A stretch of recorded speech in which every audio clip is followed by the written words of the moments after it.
Hi everybody, Matt Richardson here from Wayne County Parks, environmental and historical educator. We're coming to you today at the Bennett Arboretum at the northwest part of Hines Drive, at the beginning or end of it. Anyways, it's a beautiful arboretum or tree museum, one of the oldest county arboretums. I believe it dates to approximately 1930. Okay, so we want to talk to you today about glaciers. Up here in the extreme northwest part of Wayne County, we have some hilly terrain to look at.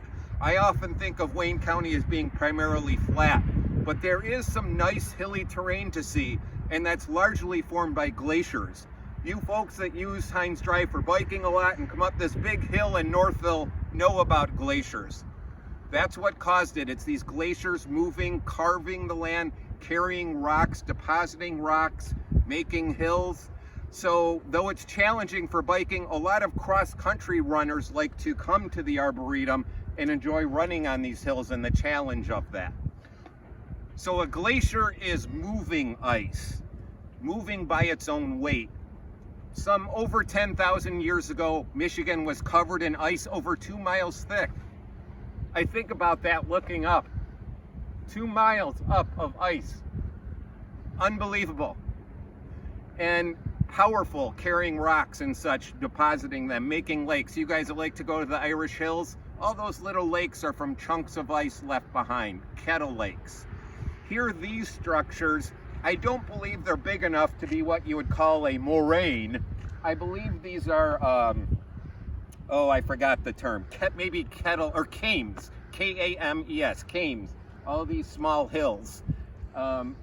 It just adds a lot of visual interest to one's experience on Hines Drive. Just a beautiful section here with all these hills. And as we pan around, we have hills even in the distance here. When we think about a town named something like Bloomfield Hills or Rochester Hills, those town names come from glaciers and the edges of those glaciers carving and depositing rocks. When I travel up north along the Bay City area, we see a very flat landscape. That's from glacial lakes carving out land. And they did make sort of flat areas, washing out rocks and such. But on the edges, like out here, of what's called the Erie Lobe, or section of that glacier, we have a lot of big hills. Those edges, that's where things happen, moving and shaking. This is just a beautiful area. I love this hilltop out here. I've gone sledding over here before, hopped a hill by mistake and hurt myself. It was right down there. Glaciers are an interesting part of Michigan history. I like to avoid glaciers when I travel a lot. I go to what's called unglaciated Ohio or unglaciated Iowa.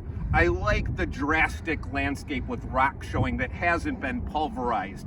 But it also does create hillsides and deposits of rich sand and gravel that can be used for construction. So is the area you travel glaciated or unglaciated?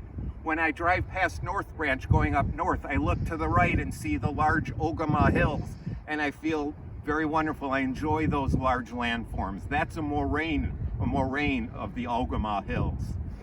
So come out to the Arboretum here and enjoy this glacial landscape. And while you're at it, check out our new play structures with beautiful sound involved. What neat play structures we have now. Good job, landscape architects, Wayne County Parks.